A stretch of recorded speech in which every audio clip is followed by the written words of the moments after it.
Allie with Potomac Beads, journey in using our newest shape, the PieDuos, to make Sheryl's beautiful Celtic Cross Earrings. If you need any materials, check the links below to shop with us online. Gather them up and let's get started.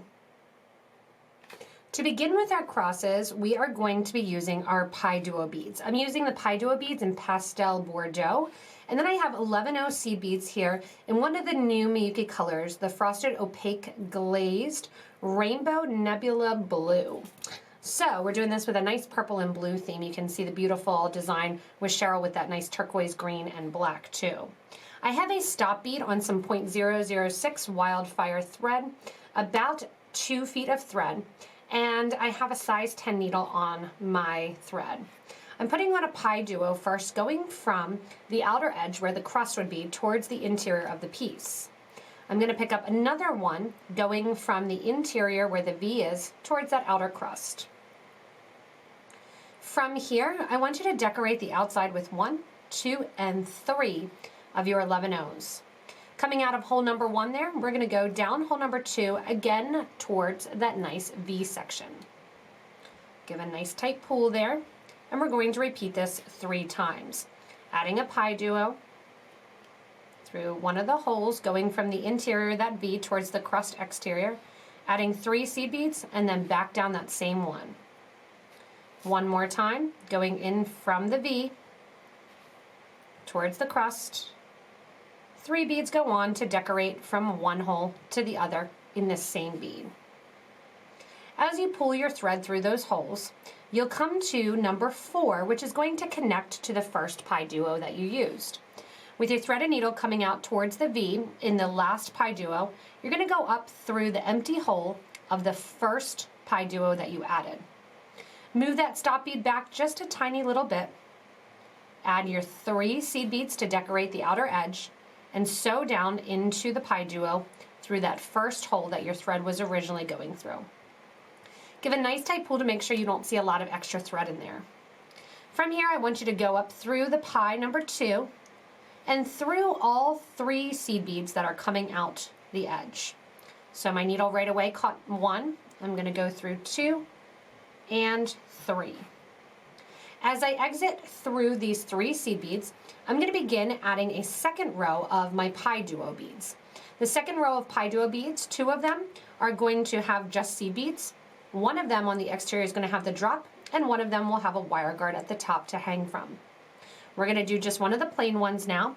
I want you to, after coming out of those 3 beads, add 1 more bead. Then we're going to do the exact same thing for the PieDuo that we did previously. Going up through the first hole from the V towards the exterior, towards that rounded crust edge. Add 3 seed beads and come down through the second hole. After exiting through that second hole, add 1 more 11O seed bead. You're always going to add an 11 before and after the PieDuo, and then sew through the next 3 beads in line, the ones that sit right on top of the first row of our PieDuos. Coming out again, add 1 11O, 1 of your PieDuos, and your 1 seed bead, 2, and 3 seed beads. You're going to come down through that PieDuo, add 1 more seed bead on, and we're going to sew through the next set of 3. When we come out this one, we're going to add our drop to the bottom. So I'm ready to do with my PieDuo, and I have a Potomac Crystal Briolette, and this is the Light Tanzanite AB in the 6 by 12 millimeter Briolette. Add 1 11O, your PieDuo. Coming out the PieDuo, go ahead and add 2 out of 3 of your 11Os. In addition to that, I want you to add 3 more 11s, then your crystal,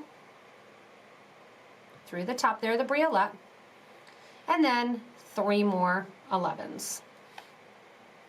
Once you have those added, with 3 11s for the side of the Briolette, and the next 3 11s, you're going to share through and sew back up through bead number 2 that you added. Remember, we added 1 and 2 11O seed beads. I'm going to give a nice tight pull. And then coming out of there, add 1 more 11 and back up through the PieDuo. There you go. That gets you that nice drop right in there.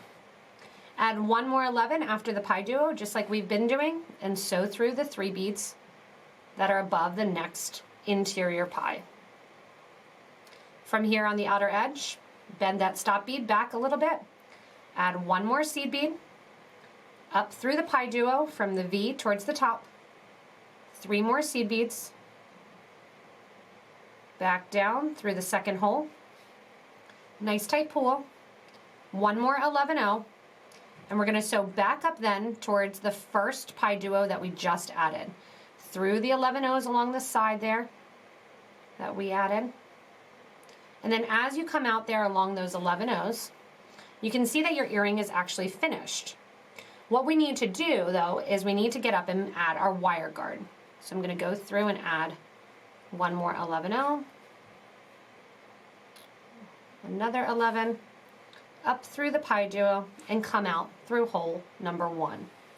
When I'm coming out through hole number 1 there of the PieDuo, I want you to grab your box, grab a wire guard. I'm going to go with silver. Once you get your wire guards out or your wire protectors, you can also do this with seed beads if you don't have one handy. But these are great because, especially with ear wires and earrings, they give a nice polished look at the top. You're going to sew through your wire guard through one side of it. Take your thread and needle around that arch and down the other side. And once you pop out the other side of the wire guard, you're going to sew into bead number 3. So you're coming out of bead number 1, you add your wire guard, you sew down bead number 3. What that's going to do is perfectly position that wire guard right kind of in between, and bead number 2 will sit right in the middle. From here, I'm going to sew back down through that PieDuo that my thread is currently in. I'm going to go through my 1 bead along the side, right there. And then I'm going to sew towards the interior. All I need to do now is sew along the interior back towards the stop bead. So I'm going to go from the left there and over. If you want to, you can sew through the beads that are at the top, or if you want to, you can kind of tuck the thread behind and just sew through the holes. All I'm doing right now, because my earring is finished, is getting my thread and needle back to that starter thread so I can tie the 2 thread ends together and complete the design. Once you complete the design then, and you can see right here, I'm at my starting point where my thread edge is, I'm going to put my piece to the back because my needle and thread, as well as that starter piece, I want that knot to go to the back of the design. Once you tie your knot, which is just going to be left over right and then right over left, you're going to take your thread burner or your thread zap and simply burn down the piece. Once you're done that, just take your ear wires, open up the ear wires, and slide on your nice wire guard. Whether or not you do them in purple or turquoise and blue, especially if you got the best bead box, you already have the black ones, you can really have fun making a ton of these Celtic Cross earrings. If you have a little drop instead of a briolette, you can always go down the piece, then back up it to get that nice kind of drop design with a little bit of fringe worked in. Thanks so much for joining me in making Sheryl's Celtic Cross earrings. We are so excited to be able to have the new beads out to you, the PieDuo featured in this design, as well as the quad bow. Remember, if you do want to get any of those materials, you can check out the links below to shop with us online. If you haven't already, also click that little subscribe button so you don't miss anything like new beads coming out from us here at Potomac Beads. As always, thank you so much for watching. Happy beading and enjoy your new Celtic Cross earrings. Thank you for Sheryl making these beautiful designs, and enjoy your PieDuos.